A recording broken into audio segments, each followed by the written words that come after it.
आज का lecture economics से रिलेटेड है। इकोनॉमिक्स में आज हम जिन 5 टॉपिक्स पर बात करेंगे वो है क्राउडिंग आउट इफेक्ट क्या होता है, क्राउडिंग इन इफेक्ट क्या होता है, हेडकाउंट क्या होता है, प्रो साइक्लिक इकोनॉमी क्या है, एंटी साइक्लिक इकोनॉमी क्या है। तो ये कुछ टर्म आप डेली न्यूज़पेपर में देखेंगे कि ये डेली बेसिस पे आते हैं और लोग उस टाइम पे उनको समझने में चूक जाते हैं। तो यहाँ पे हम इन्हीं टॉपिक्स के बारे में बात करेंगे जो यूपीएससी की दृष्टि से भी बहुत इंपॉर्टेंट है और आपने भी देखने को। तो पहले टॉपिक से स्टार्ट करते हैं, क्राउडिंग आउट इफेक्ट क्या होता है। क्राउडिंग आउट इफेक्ट बेसिकली देखिए आप स्क्रीन पर तो पढ़ पा रहे हैं, तो ये तो आपके पास रहेगा ही, लेकिन मैं आपको सिंपल टर्म में बता देता हूँ क्राउडिंग आउट इफेक्ट होता क्या है। क्राउडिंग आउट इफेक्ट में गवर्नमेंट एक्स्ट्रा स्पेंड करती है, मतलब जो इकोनॉमी यूजुअली चल रही है गवर्नमेंट उससे अलग हटके और ज़्यादा स्पेंड करने की सोचती है, तो उसको बोलते हैं एक्सपेंशनरी पॉलिसी। अब ये दो टाइम पे अपनाई जा सकती है, या तो गवर्नमेंट एम्प्लॉय, अब आपकी इकोनॉमी अच्छे से काम कर रही है, फुल कैपेसिटी से काम कर रही है, ना तो कोई अनएम्प्लॉयड है और ना ही जितना भी पैसा बैंक के पास आ रहा है वो सब कुछ इन्वेस्टमेंट हो पा रहा है, अच्छे से इकोनॉमी चल रही है। ऐसे टाइम पे अगर गवर्नमेंट स्पेंड करने की सोचेगी, उसको बैंक से बोरो करना पड़ेगा या हाई टैक्स रेट करना पड़ेगा। दोनों ही केसेस में अगर गवर्नमेंट स्पेंड करती है तो उससे क्या होगा, लेबर और मनी दोनों स्कार्स रिसोर्सेज है, क्योंकि ये अनलिमिटेड नहीं है। तो आपको जाहिर सी बात है आपको कुछ अपना पैसा डाइवर्ट करना पड़ेगा गवर्नमेंट की तरफ, तो प्राइवेट सेक्टर के पास पैसा कम बचेगा, लेबर इसी तरह लेबर भी डाइवर्ट होगी कुछ बैंक गवर्नमेंट सेक्टर की तरफ। अब आप कहेंगे कि ये डाइवर्ट होगी क्यों, क्योंकि जाहिर सी बात है गवर्नमेंट के जो बॉन्ड होते हैं ज़्यादा सिक्योर होते हैं, ज़्यादा रिस्की होते हैं, तो बैंक गवर्नमेंट को बॉन्ड खरीदना पसंद करेगी as compare to the private को पैसे देने की बजाय, क्योंकि वो ज़्यादा सिक्योर है और stable source of income bank का हो जाएगा। इसी तरह लेबर को अट्रैक्ट करने के लिए गवर्नमेंट वेज रेट बढ़ा देगी, जिससे क्योंकि प्राइवेट में आपको पता है कॉन्ट्रैक्ट प्रथा होती है या एक्सप्लॉयटेशन होता है लेबर्स का, एम्प्लॉय जो उनके as compare to the government employ या गवर्नमेंट जिनको भी रखती है ठीक है। तो गवर्नमेंट जिनको एम्प्लॉय रखती है भले वो कॉन्ट्रैक्ट बेसिस पे हो, लेकिन उसके कुछ खास टर्म होता है, कुछ खास एक्ट्स पर वो काम करते हैं, लेकिन प्राइवेट में ऐसा नहीं होता। प्राइवेट वाले आपको पता है प्राइवेट में एक्सप्लॉयटेशन होता है, तो लेबर जाहिर सी बातें स्विच कर जाएंगे गवर्नमेंट सेक्टर की तरफ। तो प्राइवेट सेक्टर के पास दोनों चीज़ों की कमी होगी, पैसे की भी और लेबर्स की भी। जिन दो चीज़ों की सबसे ज़्यादा जरूरत होती है किसी भी इंडस्ट्री को ग्रो करने के लिए, उन दो चीज़ों की कमी हो जाने पर वो इंडस्ट्री खत्म हो जाएगी, कम हो जाएगी, उसकी ग्रोथ कम हो जाएगी, जो और इंटरेस्ट रेट बढ़ जाएगा, क्योंकि मनी स्कार्स रिसोर्सेज है, कुछ तो गवर्नमेंट के पास चले गई। अब जो बची उसके लिए बहुत सारे इन्वेस्टर हैं, प्राइवेट इन्वेस्टर जिनको पैसा वो चाहिए, प्राइवेट इंडस्ट्रियल सेक्टर जिनको बहुत पैसा चाहिए।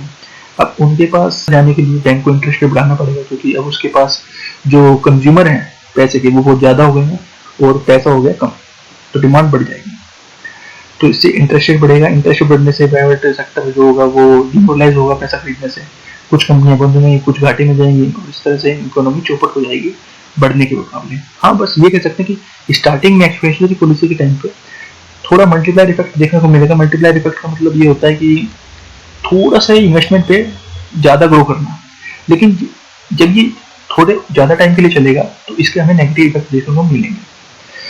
ये वो पहला तरीका जब इकोनॉमी फुल एम्प्लॉयमेंट और कैपेसिटी से काम कर रही है। दूसरा तरीका ये है कि जब रिसेशन के टाइम पे क्या होगा कि गवर्नमेंट एक्सपेंशनरी पॉलिसी ज़्यादा अपनाती है, ताकि लोगों के लिए पैसा आ सके। लोगों के पास पैसा होगा तो डिमांड बढ़ेगी तो सप्लाई बढ़ेगी तो इकोनॉमी ग्रो होगी, ठीक है। तो रिसेशन के टाइम पे अगर ऐसा करती है तो उसको बोलते हैं क्राउडिंग इन इफेक्ट, क्योंकि एक तो रिसेशन के टाइम पे बैंक के पास पैसा ऐसे ही पड़ा हुआ है, क्योंकि इकोनॉमी ठप पड़ी हुई है, प्राइवेट सेक्टर इन्वेस्टमेंट करना चाह नहीं रहा है, तो पैसा बचा हुआ है, लोग अनएम्प्लॉयड हैं, तो लेबर की भी कोई कमी नहीं है। तो गवर्नमेंट अगर एक्सपेंशनरी पॉलिसी तब अपनाती है तो उसको बोलते हैं क्राउडिंग इन इफेक्ट, क्योंकि उस एक्सपेंशनरी पॉलिसी के कारण इन्वेस्टमेंट, प्राइवेट सेक्टर की इन्वेस्टमेंट बढ़ा रहा है, क्योंकि सप्लाई बढ़ रही है। वो रिसेशन तभी तो होता है ना, जब सप्लाई कम हो जाती है तो डिमांड कम हो जाती है तो सप्लाई कम हो जाती है, डिमांड और कम हो जाती है तो सप्लाई और कम हो जाती है। तो प्राइवेट सेक्टर उसको और उत्पादन करने की जगह उसको बंद कर देता है कि ठीक है मैं ज़्यादा उत्पादन करूंगा तो उसकी डिमांड वैसे ही कम है, तो और 100 रुपये की चीज़ 50 रुपये में बेचनी पड़ेगी, उससे कोई फायदा नहीं है, इससे कम मैन्युफैक्चर करते हैं और काम चलाते हैं, तो धीरे धीरे रिसेशन की ओर बढ़ जाते हैं। इसलिए थोड़ा बहुत इन्फ्लेशन भी होना जरूरी है, जो कि आरबीआई अपनी मॉनेटरी पॉलिसी में डिसाइड करती है, ठीक है, ताकि इकोनॉमी ग्रो होती रहे। तो इसी को बोलते हैं crowding in effect. Crowding in effect ये है कि गवर्नमेंट एक्सपेंड तो कर रही है, लेकिन गवर्नमेंट का एक्सपेंडिचर स्पेंड तो हो रहा है, लेकिन उसके साथ साथ इन्वेस्टमेंट प्राइवेट सेक्टर में भी बढ़ रहा है, तो उसको बोलते हैं क्राउडिंग इन इफेक्ट, जो कि क्राउडिंग आउट इफेक्ट का उल्टा है। अब बोलते हैं हेड काउंट। हेड काउंट क्या होता है? आपने कई बार सुना होगा कि कोई कंपनी ये बोलती है कि हमारे पास total head count quarter ending में इतना है, तो उसका मतलब यही है कि हमारे पास टोटल नंबर ऑफ एम्प्लॉई इस टाइम इतने वर्किंग है। हेड काउंट ये होता है, जैसे इतने आप उनके सर गिन लो, जैसे 10 लोग काम कर रहे हैं, 6 हमारे पास 1 2 3 ऊपर से गिनते हैं, जैसे बचपन में बच्चे गिन के दिखाओ क्लास के अंदर, तो 1 2 3 4 5 मैडम आज इतने बच्चे हैं, तो वही कंसेप्ट है, हेड काउंट उसको बोलते हैं। ठीक है। अब बोलते हैं प्रो साइक्लिकल क्या होता है या एंटी साइक्लिकल क्या होता है। एंटी साइक्लिकल काउंटर साइक्लिकल भी बोलते हैं। तो ये होता है जब कोई इकोनॉमिक क्वांटिटी, कोई भी इकोनॉमिक क्वांटिटी अगर हम देखें, वो इकोनॉमी बढ़ने के साथ साथ इकोनॉमी के डायरेक्शन में बढ़ रही है, इकोनॉमी घट रही है तो वो भी घट रही है, तो इसको बोलते हैं प्रो साइक्लिकल।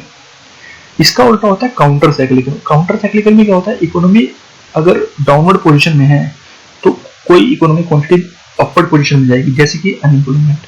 इकोनॉमी पिट रही है हमारी अगर, तो अनएम्प्लॉयमेंट बढ़ रहा है, तो उसको बोलेंगे काउंटर साइक्लिकल। ठीक है। तो ये कुछ 5 टॉपिक थे जो मेरे को लगा आज की बताना चाहिए, जो कि डेली बेसिस पे आ रहे हैं।